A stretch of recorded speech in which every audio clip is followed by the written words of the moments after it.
Good morning, students. Now, today we are going to learn the new lesson 1.5 Joan of Arc.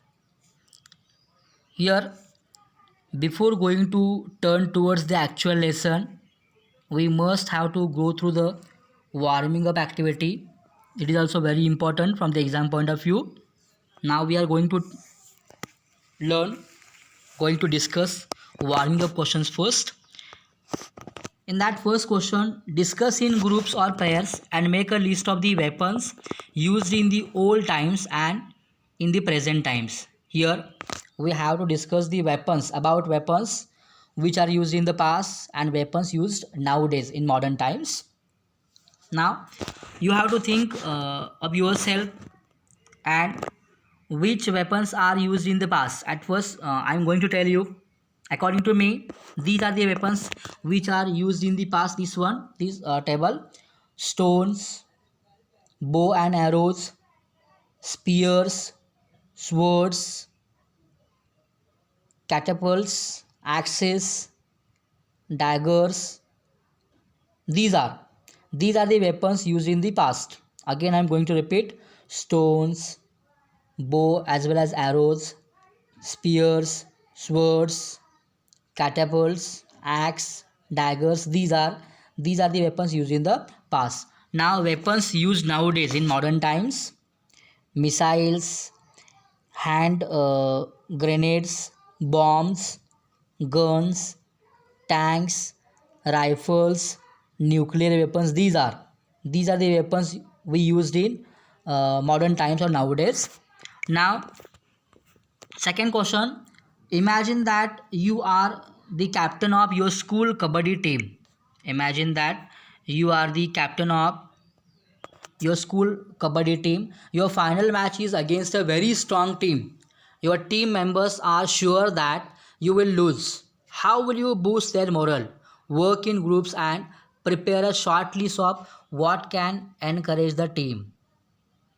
Imagine that you are the captain of your school kabaddi team. Your final match, you are going to play against a very strong team. Now you have to encourage your team. Which are the points you have to? Your team members are sure that you will lose, but you have to boost their morale. Now you have to prepare short list of what can encourage the team.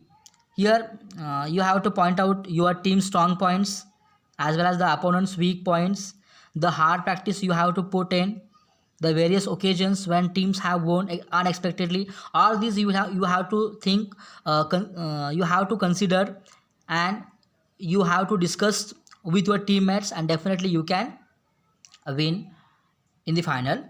Now, third question: adding different prepositions to the same action verb changes the meaning of the phrases.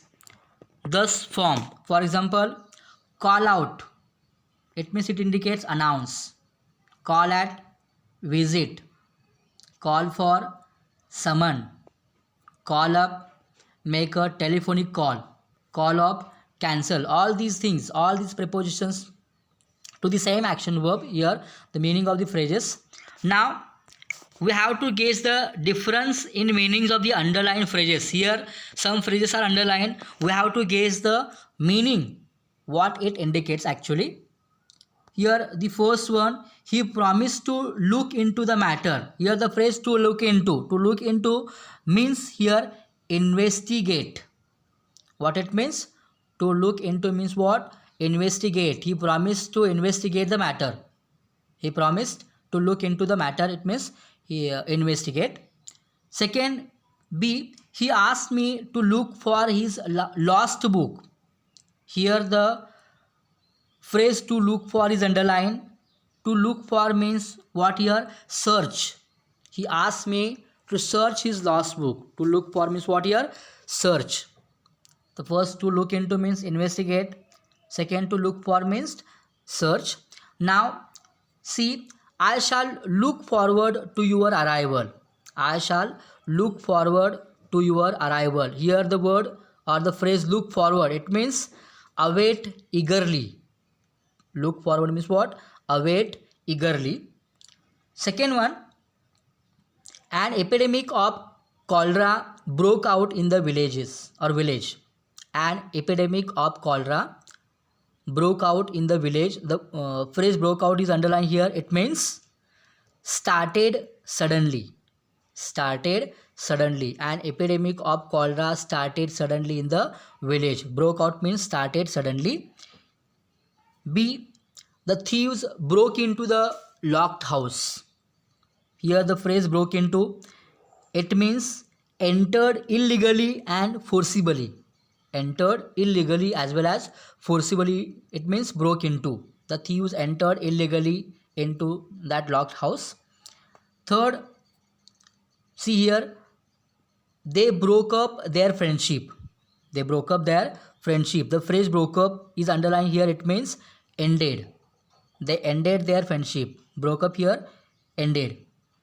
Now third, you must carry out your duty faithfully. Here the word carry out is underlined. The phrase carry out is underlined here. It means you must carry out your duty faithfully. Carry out means here complete or execute. Carry out means what? Complete or execute. B. Please carry on with your work. Please carry on with your work. The phrase carry on means what here? Continue.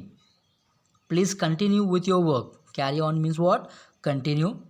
Now third, they carried up the trophy in the football matches. They carried up. Here the word carried up, it means won. They won the trophy in the football matches. Carried up means what? Won. Next one, carry forward the remaining balance to the next page. Here the phrase carry forward. You may carry forward the remaining balance to the next page. Carry forward means what? To transfer. The phrase carry forward means to transfer. Okay, these are the meaning of some of the phrases given here. Phrasal verbs means what? A phrasal verb is a verb that is made up of a main verb together with an adverb or preposition or both. That is called here phrasal verb. Now we are going to turn towards the lesson Joan of Arc. It is written by George Bernard Shaw. This is a small play depicting the courage as well as confidence of Joan of Arc, who played an important part in French history.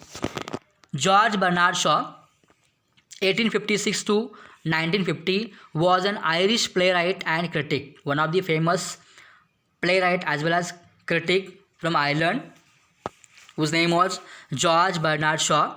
He wrote more than 60 plays during his lifetime. He had written nearly about 60 plays during his lifespan, including major works such as Man and Superman 1902, Pygmalion 1912, and Saint John 1923. He had written nearly about 60 plays, and some of the most famous works he had written, that is Man and Superman, which was published in 1902, Pygmalion was published in 1912, and Saint John was published in 1923. He was the leading dramatist of his time. He was one of the famous dramatists. He was one of the leading dramatists of his time. He was awarded the Nobel Prize in Literature in 1925. He also got Nobel Prize for Literature when in 1925. Now, the war fought between England and France from 1337 to 1453 has come to be known as the 100 Years' War. The war which was fought between 1337 to 1453, it is called 100 Years' War. The war from 1337 to 1453, it is known as 100 Years' War. Joan was a peasant girl. Peasant means who? Farmer. Peasant means who? Farmer. Joan was a peasant girl born in eastern France who led the French army to several victories during this war. the war between England and France, it was held during 1337 to 1453. It was come to be known as 100 Years War, as we have seen. In this war, Joan, who was a farmer's girl, her father was a farmer one. She was born in eastern France, who was the leader of the French army, and she won various victories during this war, the war between England and France. Joan played an important role during this war. This play begins at the time when all of northern France and some parts of the southwest were under foreign control.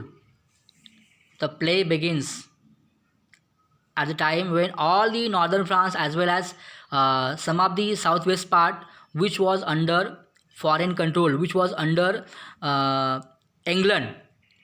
British has controlled these parts, northern France along with some part of the southwest part of the France. The English controlled some parts and the Burgundians controlled the others. Here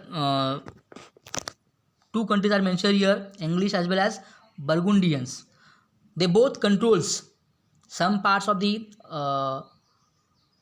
France controlled by English as well as some of the controlled by Burgundians.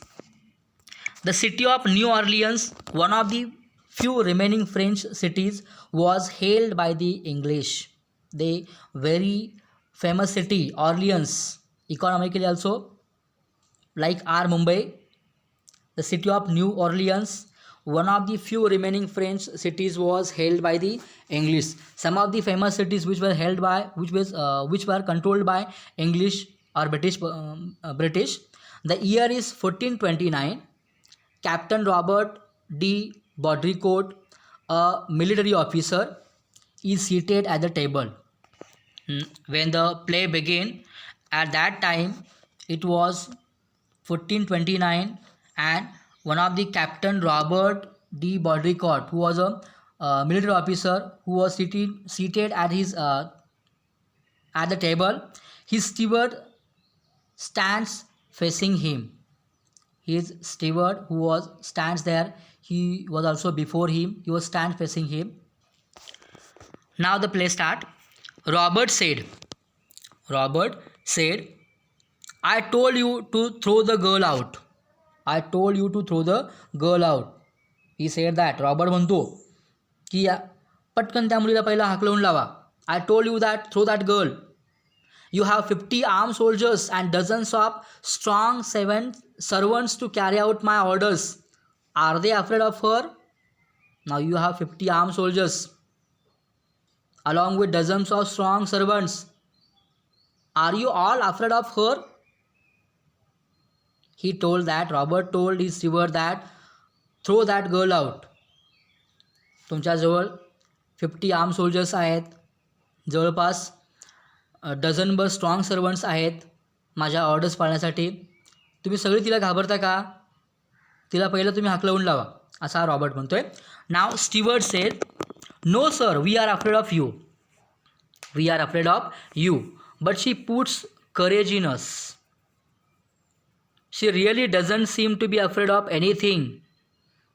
Perhaps you could frighten her, sir. Now steward replied that, no sir, we are afraid of you.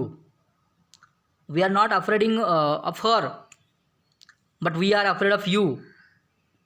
And she also puts courage in us. She really doesn't seem to be afraid of anything. He thought that she doesn't afraid of anything. Perhaps you could frighten her.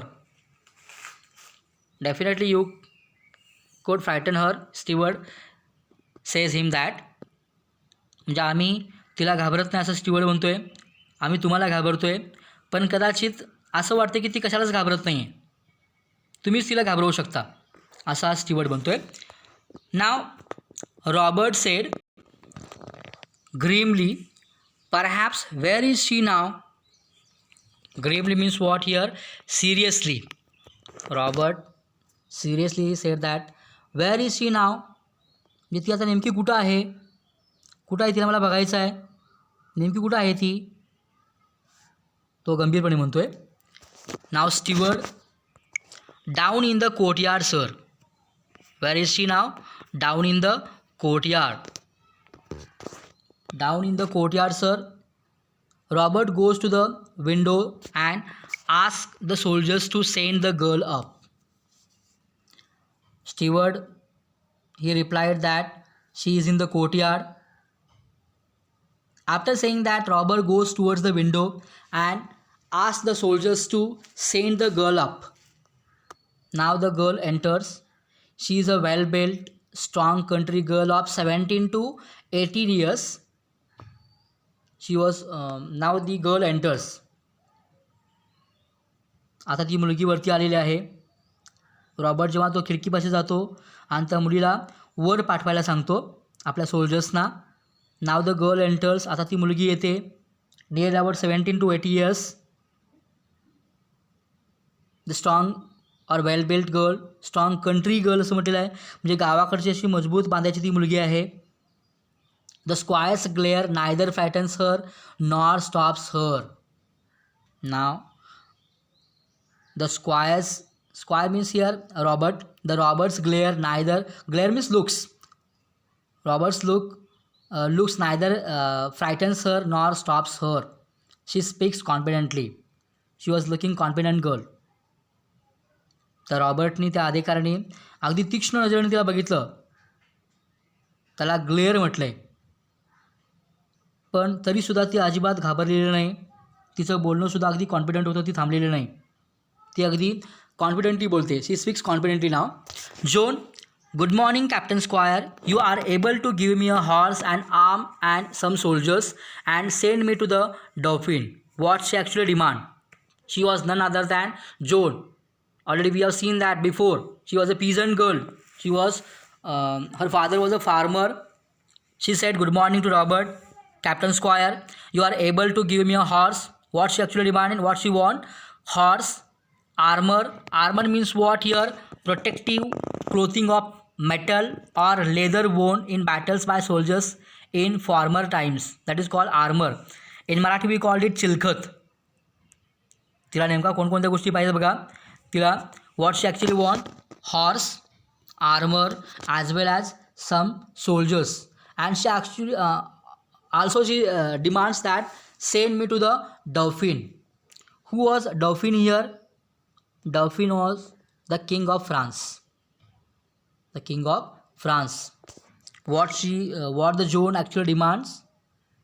A horse, armor, as well as she wants some soldiers and send me to the Dauphin, she said that. After that, Robert said, this girl is mad. Why didn't you tell me so, you blockhead? The word blockhead. The word blockhead means what? A stupid person. A stupid person means what? Blockhead. This girl is mad. After demanding these things, horse, armors, as well as some soldiers, Robert thought that this girl is so mad, too mad. Why didn't you tell me so, you blockhead? Why didn't you tell me before? तुम्ही मला अगोदर का सांगितलं नाही? ही जी मुलगी आहे ती खरोखर काय मूर्ख मुलगी आहे. It is she is very much mad one. हे तुम्ही मला अगोदर का सांगितलं नाही? Now steward, sir do not अँगर her. Give her what she wants. Actually, Steward realizes that she is fearless, and he thought that, sir, do not anger her. Give her what she wants. He said that, don't frighten her, don't anger her. Give her what she wants. तिला जे पाहिजे ते देऊन टाका. Steward म्हणतो. Now, Robert, I shall send you back to your father with orders to put you under lock and key. Here now Robert frightens Joan. He said that I am definitely going to send you back to your father, and I am going to also I am giving him orders to put you under lock as well as key. Robert तिला धमकावतो त्या मुलीला.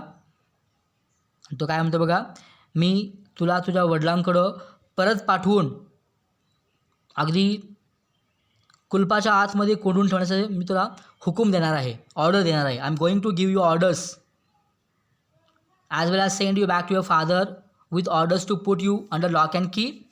Now, after that, after saying that, John replied, "You think you will, squire, but it won't happen that way. You think you will, but it will not happen. You said you would not see me, but here I am." See how she was confident, how she looks confident. You said you would not see me, but here I am. पुन्हा ती म्हणते, तुम्हाला मला बघायचं सुद्धा नव्हतं, पण आज मी इथं तुमच्यासमोर उभी आहे. असं म्हटल्यानंतर यातून ती किती कॉन्फिडंट आहे हे इथं दिसून येतं. ती म्हणते की it won't happen that way. You think you will squire, but it will not happen that way. You said you would not see me, but here I am. She said that. After that, Robert said, "So you are assuming that I will give you what you want? You thought that I will give you what you want? You are assuming." The word assuming means what here? Taking for granted. You are taking all these things granted that I am going to give you, or I will give you what you desire, what you want. तू हे सगळं granted धरलंस का? तुला जे पाहिजे ते मी द्यावं. What she actually want? Horse, armors, as well as some soldiers, and also she had to send towards whom? Towards Dauphin, one of the king of France. John replied now, "Yes, squire," continues busily, "a horse will cost 16 francs. It is a big amount of money, but I can save it up on the armor. I don't need beautiful armor made to my measure. I can find a soldier's armor that will fit me well enough." Now, what she replied, what John replied, "Yes, I have taken it, all these things granted, that I want all these things, armor, horse, as well as some soldiers."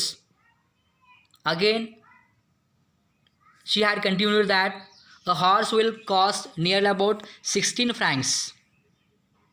I know that it is a big amount of money, she said that, but I can save it on the armor. How she can save it on the armor? By wearing the old armor of another soldiers. I don't need beautiful armor made to my measure. What she said that she doesn't need a beautiful armor which is fit to her measure. I can find a soldier's armor that will fit me well enough. She can find a soldier's armor, anyone's, which will fit her well. Now she wants a horse which will be cost nearly about 16 francs, but she can save it on the armor by wearing the old armor of another soldiers, which will fit her well enough. I shall not want many soldiers.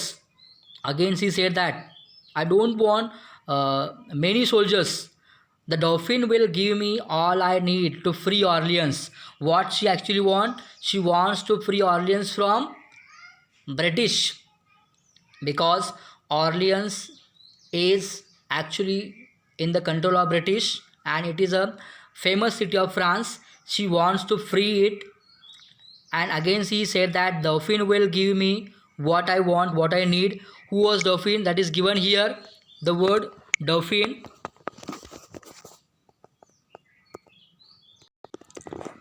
Dauphin means, that is given here, the oldest son of the king of France, the one who would become the king after his father. He was one of the king of France, who's called Dauphin here. What she actually want?